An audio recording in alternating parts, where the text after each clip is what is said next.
Bonjour et bienvenue.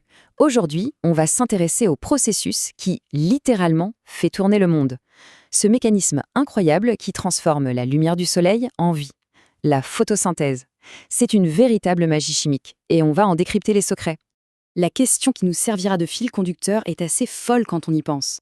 Comment est-ce possible de prendre quelque chose d'aussi immatériel que la lumière pour en faire de la matière, du solide, quelque chose qu'on peut toucher?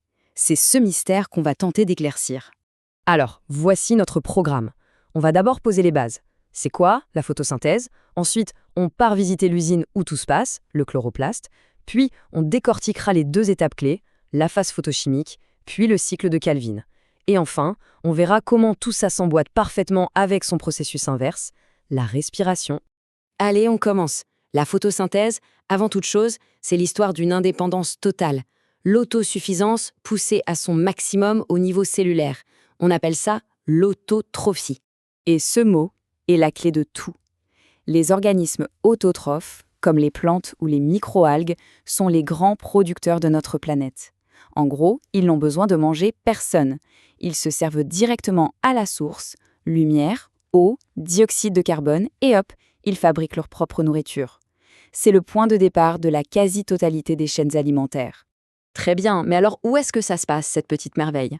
Pour le savoir, il faut zoomer, plonger au cœur de la cellule pour trouver notre usine spécialisée, le chloroplaste. Et ce qui est fascinant, c'est qu'on ne trouve pas cet organite que chez les grands arbres. Non, non, il est partout. Des plus petites algues unicellulaires qui flottent dans les océans aux séquoias géants. Son rôle est fondamental et universel. Voilà à quoi ressemble notre usine en gros plan. Elle a une double membrane. Et à l'intérieur, il y a deux zones cruciales. D'un côté, on a ces piles de disques, les thylakoïdes. C'est là que l'énergie lumineuse est captée. Et tout autour, on a le stroma, une sorte de gelée où cette énergie va être utilisée pour fabriquer les sucres. On a donc bien deux ateliers avec deux fonctions bien distinctes. Passons à la première étape sur la chaîne de montage, la production d'électricité. Bon, d'énergie chimique en l'occurrence. C'est la phase photochimique, le moment où la lumière est transformée en carburant pour la cellule. Les membranes de ces fameux thylakoïdes, c'est un peu comme des panneaux solaires ultra perfectionnés. Elles sont bourrées de pigments et de protéines qui n'attendent qu'une chose, capter les photons de la lumière pour lancer toute une série de réactions. C'est une chaîne de transport d'électrons d'une efficacité redoutable. En gros, ça se passe en 4 temps. D'abord, la lumière est capturée. Ensuite, cette énergie sert à casser des molécules d'eau et c'est ça qui libère l'oxygène qu'on respire.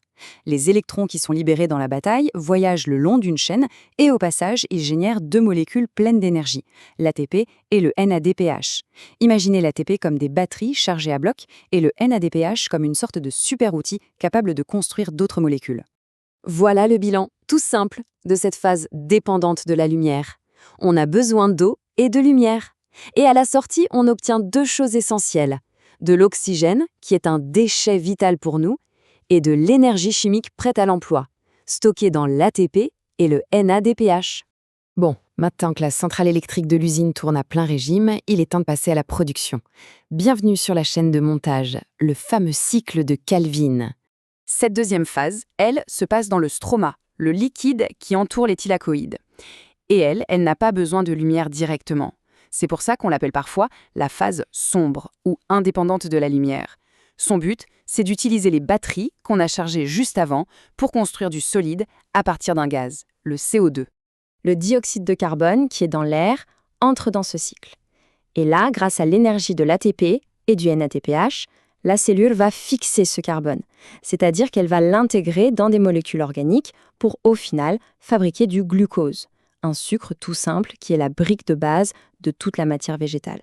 Et le chef d'orchestre de toute cette opération, c'est une seule enzyme, qui est d'ailleurs la plus abondante sur Terre, la rubisco. C'est elle qui fait le lien. C'est elle qui va attraper le CO2 dans l'atmosphère et qui l'introduit dans le monde du vivant. Sans elle, pas de pont entre le monde minéral et le monde organique. Pour bien comprendre à quel point la photosynthèse est géniale, le mieux, c'est de la comparer à son reflet dans le miroir, la respiration cellulaire. C'est-à-dire la manière dont les organismes, nous y compris, dégradent la nourriture pour en tirer de l'énergie. Regardez ça, la symétrie est juste parfaite. La photosynthèse, c'est de la construction, de l'anabolisme. On prend du simple, du CO2 et de l'eau, et avec de la lumière, on fabrique du complexe, du sucre, pour stocker de l'énergie. La respiration, c'est l'inverse. C'est de la démolition, du catabolisme. On prend ce sucre, on le brûle avec de l'oxygène et on libère l'énergie pour faire fonctionner nos cellules. Les déchets de l'un sont le carburant de l'autre.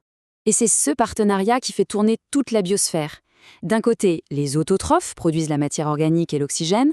De l'autre, les hétérotrophes, comme nous, consomment tout ça grâce à la respiration et rejettent du CO2 et de l'eau. Et ce CO2 et cette eau sont réutilisés par les autotrophes. La boucle est bouclée, c'est un cycle planétaire parfait. Voilà, c'est vraiment ça qu'il faut retenir. On a un processus qui construit et un autre qui démolit. La photosynthèse et la respiration sont les deux faces d'une même pièce. Et ensemble, elles créent une synergie magnifique qui permet à l'énergie de circuler dans tous les écosystèmes. On a donc vu la mécanique de cette incroyable usine chimique. Mais le fait de la comprendre ne fait que soulever une dernière question, un peu vertigineuse. Face à une telle élégance, une telle efficacité de la nature pour transformer la lumière en vie, on ne peut que se demander si nos propres technologies arriveront un jour à faire aussi bien. C'est une pensée qui laisse songeur, n'est-ce pas ?